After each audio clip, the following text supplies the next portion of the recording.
Hello and welcome to the Lean and Agile show. I'm your host, Shahin, and I have a dear friend of mine and dear coach and one of the most well-known ones that I know of, Jason Little with me. He doesn't need any introduction.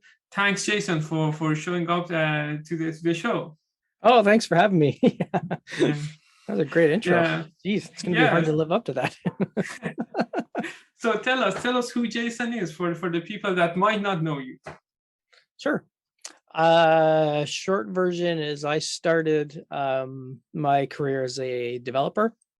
So if anybody remembers Cold Fusion or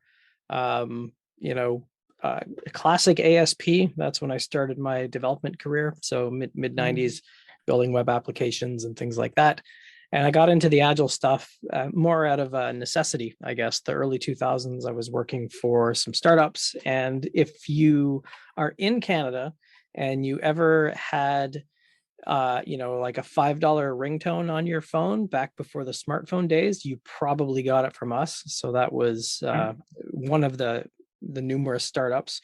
And all of those startups naturally worked in an agile way. We used ideas from Kanban and Scrum. We had no idea what any of that stuff was. We just limited our work in progress. We did a daily huddle every day, which it's the same as a stand-up. And we did retros every week where we would just go out for drinks on Friday for lunch and talk about how things were going and what we would want to do differently. And that was probably around the mid 2000s when I got involved with helping companies bring in agile practices. So I've been a product owner, been a scrum master, been a tester, internal coach, external coach. And the last decade or so has been focused on the organizational change aspect of agile, I guess. How do you compare the startup environment compared to these big organizations that you work with? Are you missing those days? Not really, because I am working for one now. So I am doing some side work for a startup where we are trying to solve the employment problem for people who are on the spectrum. So people with Asperger's and autism. So we have a platform that is helping people on the spectrum develop the skills and matching them to employers that are friendly to people who are on the spectrum. So I'm actually building their platform and doing some stuff. So I get to do some of that stuff. And I'm working with a Fortune 50 company right now as well. So it's interesting balancing the big thing with the small, more nimble thing. Right. One thing that I noticed that you mentioned, and one of my previous guests mentioned, Mike Burrows, he was mentioning that he had the same kind of journey as yourself. He started in a startup and then he went into some large organization, but they were doing these agile stuff without knowing them, right? And then when he got out of that, he was like, oh my God, there are other processes that people are following and not doing the things that we were thinking about what to do, giving the teams work in progress, giving them autonomy, giving them self-empowerment to make decisions, right? Was that the same for you when you moved from the startup world to, as you said, as a product owner and tester to some larger organizations as well? Was that a culture change for you that you saw? To an extent, yeah. I mean, it always depends on who you're working with. I've worked with marketing groups in enterprise organizations, and it's very much like a startup because marketing people just work that way already. So it's not too terribly different. And then, once you get into certain pockets, I find it's more true of industry and pockets as opposed to just, saying enterprise as a whole. Right. Like if you go into trying to work with a back-end billing team in a bank or a telecom, it's going to be very similar no matter what, because I mean, you're talking like there's severe consequences to mistakes. So you tend to get a more conservative, risk-averse culture. Things move very slow. It's very difficult to work in an agile way. So you kind of run into that bureaucratic red tape stuff that makes it difficult. But then in the same organization, I'll go over to a marketing team and it's completely opposite. So it's always What's the worst thing that could happen with the marketing? Yeah, I almost got a marketing team in trouble once because we were doing it was some go-to-market thing, and we decided, well, instead of taking 2 weeks to do the fully polished marketing material and the collateral, let's do some wireframes and some mock-ups to at least convey the intent and get early feedback. And the leaders in that organization told the marketing, that the team that came to them, they said, don't ever come here with those again. Oh, okay. They wanted the fully polished thing. I was like, all right, sorry about that. But, you know, early feedback is good, but I guess not so good in that context. Yeah, you got them to the point of almost getting fired, but not fired. And that's Yes. a good influencer, as I learned. So yeah, awesome. And all these years of experience, not all of them, like it's still going on, like led to the lean change management and then the newer version, modern change management. So tell us a little bit about those as well. The idea started percolating 2008-ish, I guess. And I was working in an enterprise on an agile transformation, and we're about 8 months in, and I think a lot of people can relate to this. Is you hit a point where just like, what is the point? Nobody gets this. Why doesn't anybody want to do this? It's so freaking easy. This agile stuff is not hard. I don't get it. And I just started thinking that there's got to be something about how we're doing this. Like our approach is off. The timing is bad. Something's not just jiving right, but it's definitely not like a mindset problem or, you know, some of these superficial things or something else going on. So that started the ideas of trying to figure out what's a better way to do change. So that was really a trigger for me to start thinking about Agile as just a trigger for change, like a reorg or implementation of a new system. It's just the trigger that starts the change. Right. It's not, you know, the destination. And then when I read the Lean Startup book and went to the Lean Startup Machine in Toronto, which was hosted by Trevor Owens. I think they came to Toronto first, and there's a million of these now, but back then there was none of this existed. They ran the first Lean Startup weekend in Toronto, and my team won. And the goal was you come in with an idea on Friday, you pitch your idea, you see who's interested, and you build your team. And the team who validates product market fit with the most evidence by Sunday wins. And we won. And I was like, holy cow, this is awesome. So that was the trigger of how can we use the same idea in change? And that's really what it's all influenced by. And the lean part comes from mostly the dictionary definition of the word lean is as lightweight and as thin as possible as far as what your change process should be. Because I did find that generally speaking, this is not true in all cases, but when you've got a dedicated change team, a lot of the work is busy work because change takes time. And sometimes when you're working on a change, you just have to wait for people to adopt it or for people to try things out. And it's a wait and see game a lot of the time. But we're always trying to do stuff because we have to justify why we're there. We can't just sit around for a week and wait for people to get it. So I found that there was always a lot of busy work that was very low value work. And the lean is, how can we stop doing that stuff? Like, how can we just focus on the stuff that actually makes an impact and not let following the process get in the way? Would you elaborate or explore with us more? How did you come to the point that to focus on the change? Like, why didn't you focus on, for example, the development process or leanifying the process? Like, what was it important for the change to focus on from what your experience, what experience you had? Two things. One was, I guess, dumb luck, if you want to call it that. So the organization where I ran into that wall after 8 months, and we just couldn't figure out why it wasn't working. The pilot team I was working with, when we started our pilot project, so we ran the first Scrum pilot in that organization. We had 5 developers, 2 testers, and I was the Scrum master / coach. And I just remember, you know, transparency and courage being the values of Scrum.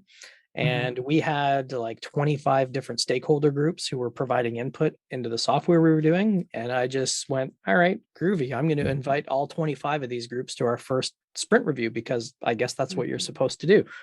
And they all showed up. And after the first sprint, you know, it dropped off quite a bit. Like some people thought this was stupid. Like, why I'm in legal? Why do I have to be involved in this thing? And the corporate trainers kept showing up. So we realized that they were one of our biggest customers, because after we'd build the software in the old world, they'd throw it over the wall to the corporate trainers and they would go train the 10,000 people across Canada to use the software. And that really sucked. It was hard because, you know, if we have a year-long project and then they have 3 months trying to figure it out and create the training material, then another 3 months of training people and doing the stuff, you've got a very, very long delay of value.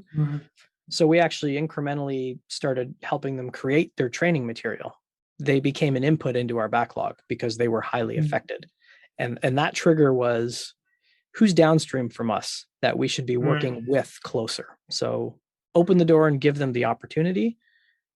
If they don't think it's valuable, they don't have to keep coming back. And the people who come back, those are your more relevant stakeholders. So that was kind of the opening of the door to the whole greater enterprise. Disciplined Agile delivery calls this being enterprise aware. And back then, especially back then, there wasn't a lot of this talk going on in the Agile community. It was very protect the team mentality. Like the Scrum team is the only thing that matters. And like, well, this is, you know, an 80,000 person organization. There's a little bit more to it than that.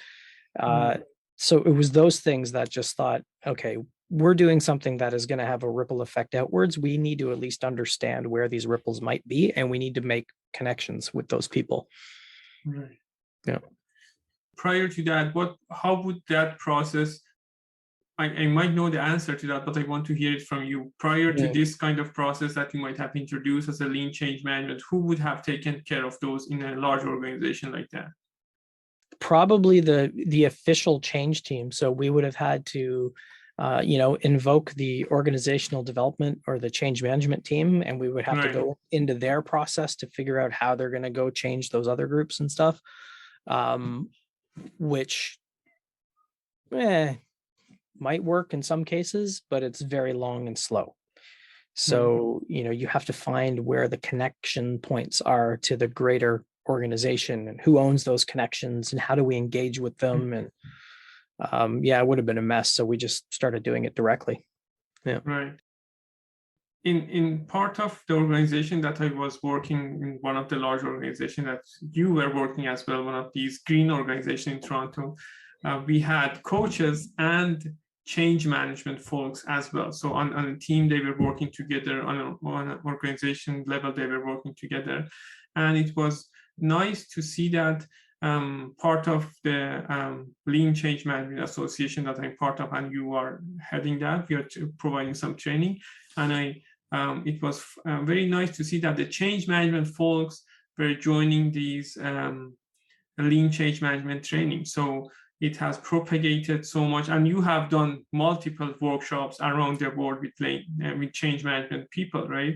That they are seeing the value of this and coming to hear what you have to say, which is amazing. And that's after, I guess, 5 years and how many workshops, it led to the next iteration of that is modern change management, right? Yeah, about 140 or so, I think, workshops, and that doesn't include all the intervention style coaching and consulting and these are the public workshops. Yeah, public, and probably another 50, 60 private on top of that too.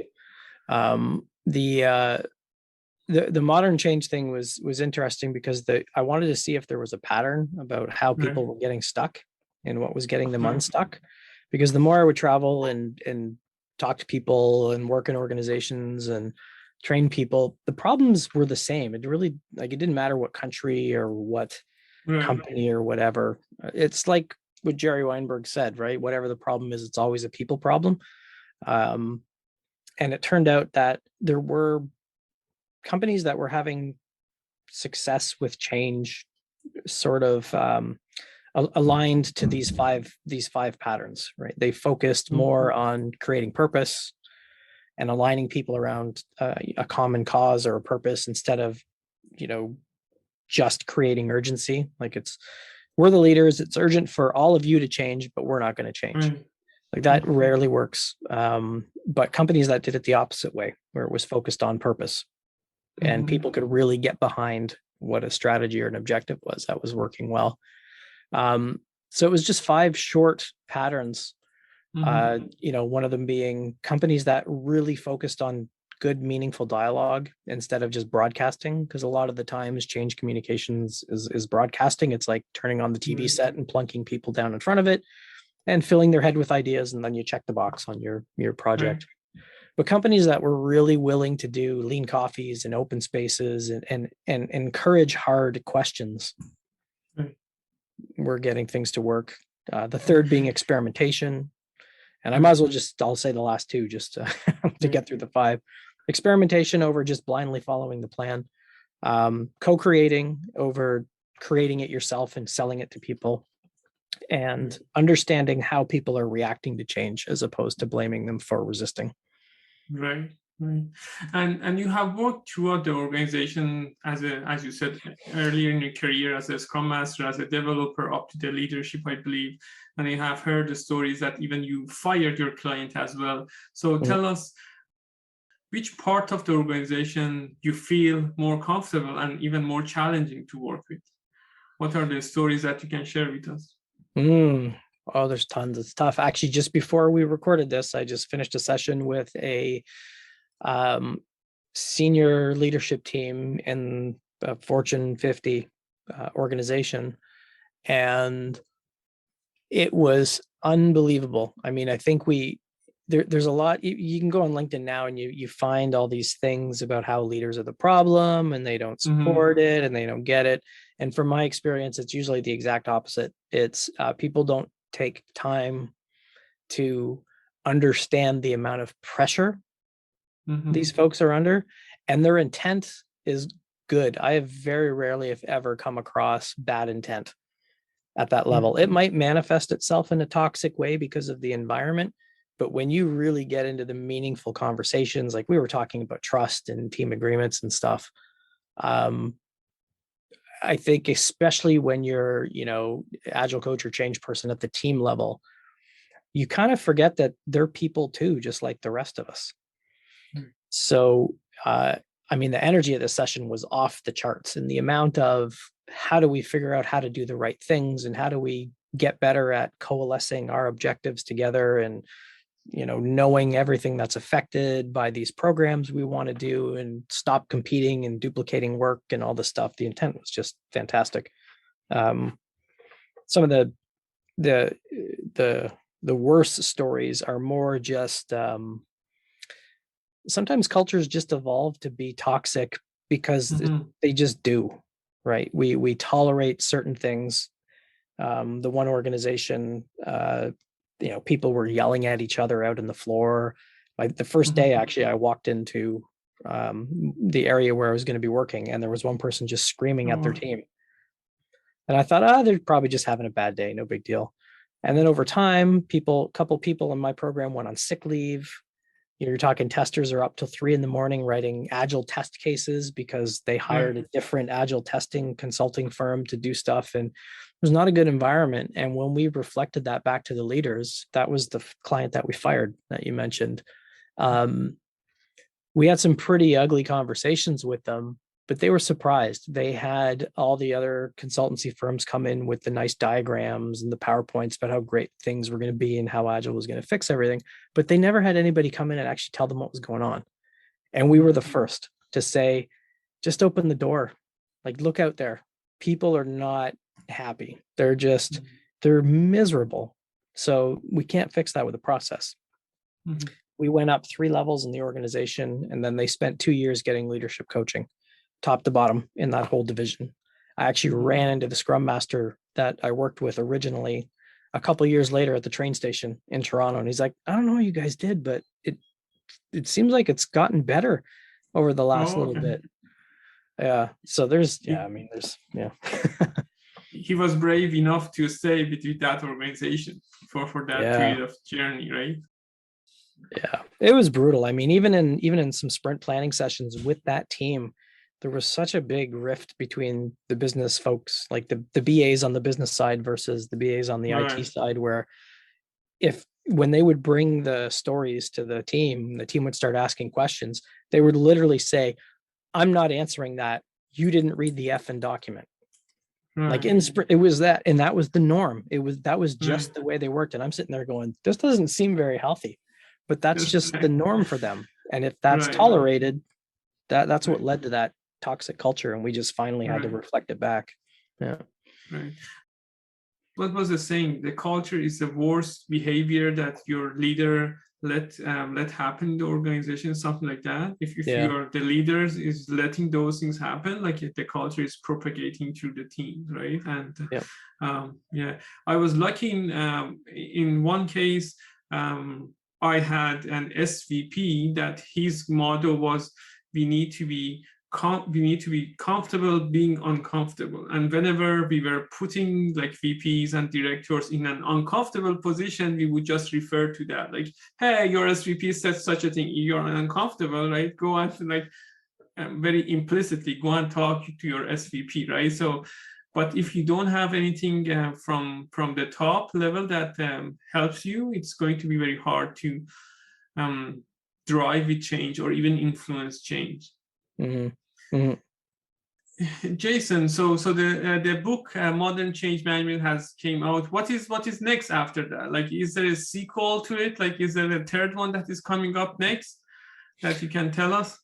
Yeah, there is. There's it's going to be based on the 5 universals and the 52 philosophies. And the thing on top of it is I like books because they're a nice point in time. Right. About thoughts about a point in time, but it lives on with the new community portal that we're going to be launching pretty soon, which is like, the problems are very similar. I guarantee there's somebody in the world that's had the same problem you've had as a change agent, and this is going to be like the dating service. So you can help find them, and you can help find ways to intervene in the organizational system. So there's going to be a whole bunch of tools and stories and elements and tidbits and things to hopefully help people figure out how to get things unstuck. Right. And now that you mentioned the community website, there are case studies that people can go and read those. And even if you are a change agent that you use any of these tools, you can contribute as a case. You don't have to be a certified or a trained part of lean change management, right? If you just use a lean coffee to help with your change, you can do that. And it's a good I still have two scenarios to contribute. It's still on my plate, but it's a very good place to go and dig around. You have a self-paced study as well, that if they want to take the training on their own, they can go there and take that training. Yeah. So what is have you picked the name of the book yet? I am not. The phrase exceptional change has been bouncing around in my head for a while. Okay. And the core of it is really, we put so much emphasis on the process and the framework and the models, but we forget, like, even some of the big change vendors, they go, yes, we're a people focused solution, here's the templates you need to get people to fill out. And I'm like, that's completely incongruent. If we're people first, then we're not just shoving a bunch of templates without context in front of people and doing surveys and stuff. So it's exceptional change agents know how to balance the art and the science. The process and the tools and the ideas are important, but so is our attitude as change agents, and our temperament and our character traits and stuff. All of that factors in. I've worked with coaches who are certified up the yin yang, and they come in with a team to teach them how to use Kanban, and they create the Kanban for the team and tell them how they're going to work. And they create swim lanes with the team members' names on it, and they assign the work. And I'm like, that's 100% opposite of what it is. So it's not, and that's just their temperament, right? They value order and structure. They're super duper smart. I'm not saying they're that they're a bad person or anything. I'm just saying their view of I am responsible for how the team improves, I am responsible for creating the structure, is what is making the change emerge in a way that is more structured and ordered, as opposed to somebody who's got a temperament of being more of a helper will come at it from a coaching stance or a coaching mindset and try to understand the problems first and co-create with the team. And we discount that a lot. We think if we just follow the process, everything will work, but we forget about ourselves as humans. So this is all about balancing all of those things. And you mentioned change agents. Tell us more, who are the change agents in the environment that we work? Are there specific people that are called change management people, or everyone would be considered, or a selected people when they're referring to change? It's everybody who wants to do something different. Right. When I was working as a professional services manager, we had our customer support people were using tool number one, our 2 development teams, each of them were using their own tool. And when I'm trying to consolidate and capture this information about customer requests and everything, I've got 3 systems to deal with, and I didn't want to do that anymore. So I brought everybody together in a session, and I said, here's the problem I have. I know this isn't a problem for all y'all. This is something I want to try to make it easier to just kind of manage all this stuff, because it's hard for me to keep things together when the 3 of us kind of work on similar things, but we're all in different tools. Here's some suggestions. What do you guys think? And we co-created that together. So in that case, I was the change agent, but I was just the professional services manager. Developers who want to switch to a different source control system, they become agents of change, because that's exactly what they're trying to do. They're trying to change something. So I think I'm not a fan of the, everybody is responsible for change. It's a little too loose, because if everybody's responsible, nobody's responsible, right? Like you see these awesome little clickbaity things on LinkedIn where, successful transformation happens when everyone is involved, and it gets 5 million shares and likes. And I'm going, oh, come on. Go to a company like Bosch that has 430,000 employees. Do you really think all 430,000 are co-creating change like one big? No. So it's an interesting conversation to have, but for me, the change agent is the one who wants to do something different, and then it's their responsibility to understand what they're disturbing in the organization and how they co-create that. Most of the people I work with are actually not coaches or change agents. They're regular day-to-day managers, team members that want to do something different. And the change community, and to an extent the agile community, tries to make things sound overly complicated with the models, the tools and stuff. So I find those ones are the ones that really want to make a difference, because they're invested in the outcome. Right. And and it could be because they have learned it in a complex way as well, like because they were in the change environment or agile domain, they learned it from a very complicated process and complex domain. They learn it that way, they wanted to implement, versus a person that, like yourself as a manager, get people together, like, let's talk about this one, as easy as that, as simple as that, and then let's just get to an agreement. And that could be like a kind of a lean coffee, that session that you run, right? What we want to talk about, this is a suggestion. Are you guys agreeing? If you are agreeing, just join this session. We talk about this, get something out of it, and move on, right? So this is the same as I like that you mentioned the clickbait. Like, everyone is a leader, right? So and the leadership is everyone's responsibility, right? But it's to some extent and some perspective, you need to be specific about what you want to lead and what you want to change, right? So because some people don't want that, right? I've worked on teams, one of the first Scrum teams I worked on with the 5 developers and 2 testers. We had two of the developers were, I guess if you put them in a box, they're the 9 to 5ers, right? They come in at 9, they leave at 5 every day. They're never sick. They're always there. They're rock solid. They're dependable. There are 5 tasks they need to finish, and they will always finish them on time in perfect quality. We had 2 people like that. They're never going to be the people that want to step up and lead, because that's that. And somehow we go, well, you have to, be a leader, or you have to be whatever. And some people are just fine being team members and just contributing stuff. They don't want to be a leader. They don't want to do all these other things. And the opposite is true too.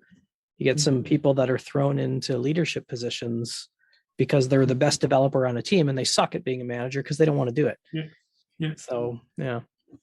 Yeah, I remember the first job that I had in Canada. It was with SAP, or at that time it was Business Objects that SAP bought them in Vancouver. And I met the team, and there was one person on the team that he was there for the longest. I saw his books, and there was reference books on QBasic and like at his desk, and he was like all gray hair, and I was like, oh my God, what happened to him that he didn't get promoted?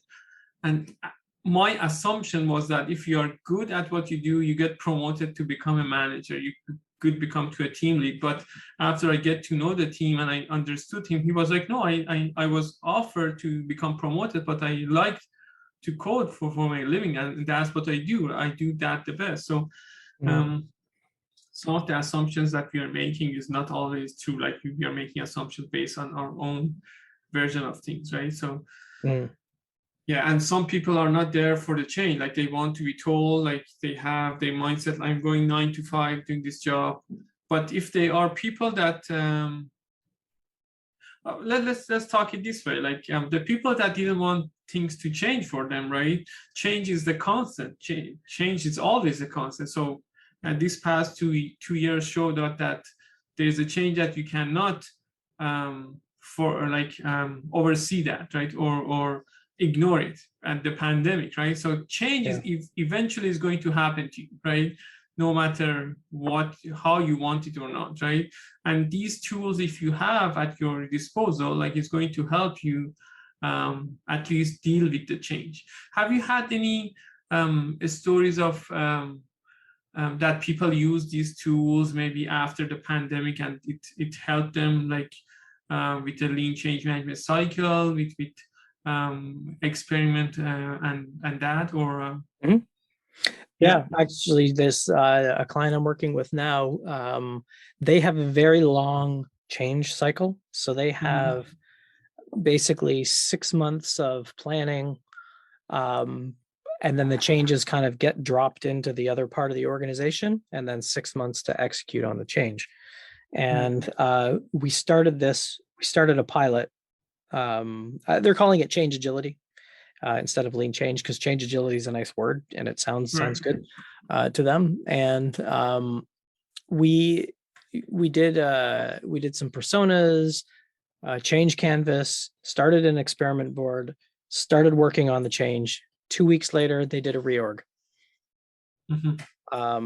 And now we looked at all the experiments that were in progress. So what of this is still relevant? What doesn't matter anymore? And what should we do next? And we agreed as a department, we're going to wait and see.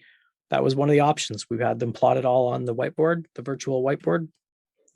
And we think it'd be better if we just waited until the dust settled from the reorg before we take any more actions.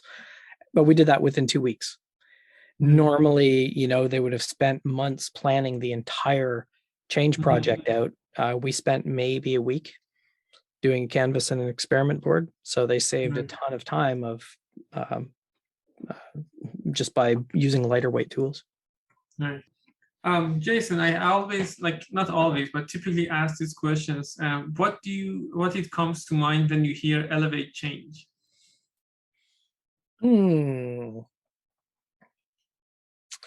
Breaking the status quo. And not breaking status quo about how to do change. Right. Not the actual change itself, but getting away from this. Let's assess, analyze, plan, execute, close down. Let's elevate that to a new paradigm. Yeah. Thank you. Is that the right answer?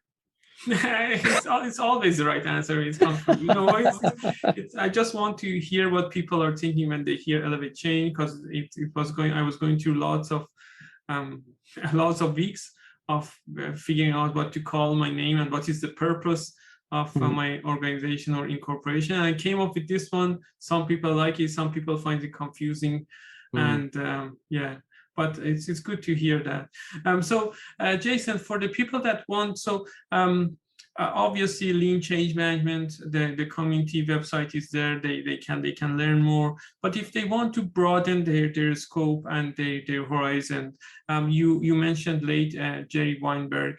Who else, or what other books, or what other like tools or any resources that you recommend people to read and study upon? Is there anything that comes to your mind? Yeah, Becoming a Change Artist by Jerry Weinberg. Are Your Lights On, which is Don Gause and Jerry Weinberg, is another great one. I'm very heavily influenced by the Satir ecosystem. So learning about Virginia Satir's work. Those are probably the big three. As far as organizational change, I think one of the best courses I ever took was MIT's Leading Organizational Change. And MIT's in the boat of many of us where they're like, you can't certify people in this. So it's not a certification course, which is probably why people haven't heard of it, because everybody wants, but it's right. But it was probably head and shoulders one of the best courses I've ever taken, because it really distills the things that matter about big organizational change. But yeah, I would say anything from Jerry Weinberg, because he wrote about all this agile stuff in the 60s. Right. The psychology of computer programming, the Secrets of Consulting, editions 1 and 2. Yeah, those are probably my go-to ones. Yeah. Okay. Thank you, Jason. Is there anything else that you wanted to talk about and we haven't covered? Anything that is worth mentioning?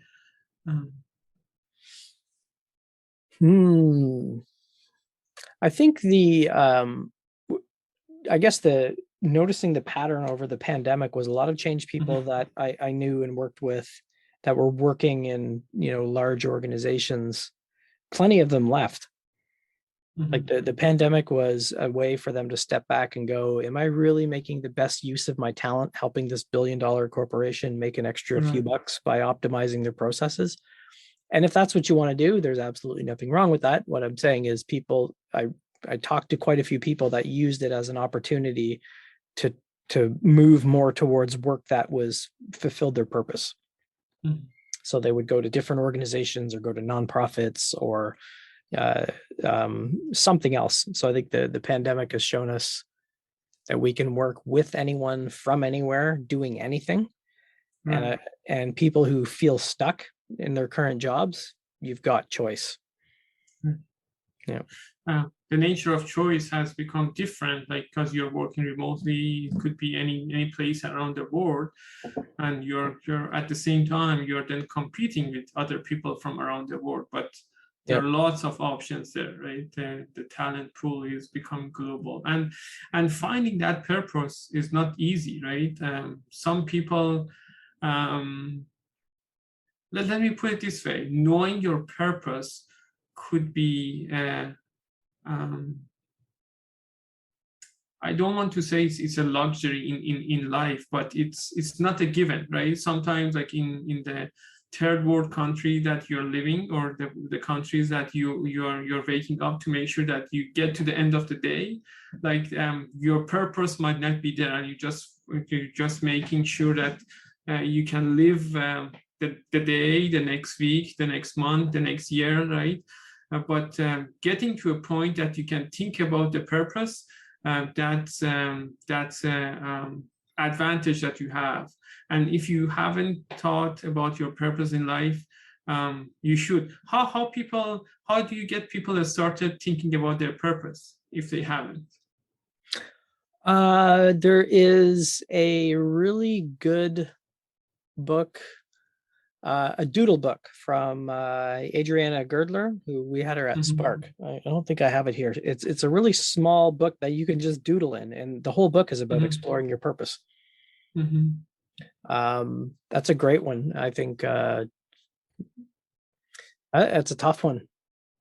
I don't know. Try to become aware of the last coach I had. She said as you're walking through life, there's all these silver threads in front of you. You just have to develop enough awareness to know which one to pull on. So when you think about it that way, there's some seed that you plant in your head that you're going to be more aware of Right. Events you can grab onto to find what that is. Right. I think becoming self-aware like that's the first skill that one needs to develop, right? Like that in any form or shape. If you want to understand your purpose, find that purpose, or even improve yourself, improve the way that you're being presented, like you're showing up, right? Because I have gone through that. I wasn't self-aware, and it was the first thing that I had to do. Maybe I start from there. And the book that you mentioned, we are going to put that book in the link in the podcast description and podcast notes. I think I have a copy of that book. It was a short book. I'm not sure if it has an ISBN on it or not. So I'm not sure if it's like you can find it in Amazon or anything like that. But obviously, contacting the writer, you can get that. Is there anything else that you want us to put on the show notes? How people might get in contact with you? Obviously, we are going to put the community website there. Yeah. I think the last is thatchangeshow.com. So I started doing a podcast and video cast from all the workshops and lean coffees over the last 8 to 10 years, because I have pictures of these on sticky. I used to have all the sticky notes, like a gigantic stack of all of these questions, and now I've got them all digital. And every week it's a 10 to 15 minute take a question from a workshop or from a lean coffee and provide some insights into if you've got the same problem, here's what you might want to try to get unstuck. Yeah. Nice. That Change Show. Thatchangeshow.com. Yeah. Nice. Yeah. Okay. Thank you, Jason. Thank you, Jason, for spending the time with me. It was a pleasure having you on the show. Hopefully we have you again on the show sometime soon. Yeah, that was fun. Thanks for the invite.